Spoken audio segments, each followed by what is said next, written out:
আপনারা যারা বসুন্ধরা, পূর্বাচল এবং ঢাকার যে কোনো স্থানে বাউন্ডারি ওয়াল, বাড়ি নির্মাণ, বাংলো যে কোনো কাজের জন্য আমাদের জানাতে পারেন। আমরা আপনাদের পছন্দ অনুযায়ী ডিজাইনে সর্বোচ্চ মানের কাজ দ্বারা আপনাদেরকে খুশি করব ইনশাআল্লাহ।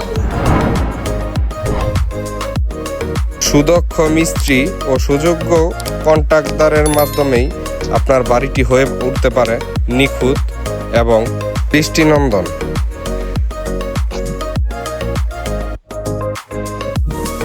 আপনারা চাইলে আমাদের হাত দ্বারা নির্মিত ভবন এবং স্থাপনাগুলো স্বচক্ষে দেখতে পারেন। আপনাদের কাজের জন্য আমাদের নিচে থাকা নম্বরটিতে যোগাযোগ করতে পারেন, অথবা এই নম্বরে হোয়াটসঅ্যাপ সর্বদা খোলা থাকবে। দিন রাত 24 ঘন্টা যে কোনো সময় আমাদের সাথে যোগাযোগ করতে পারেন।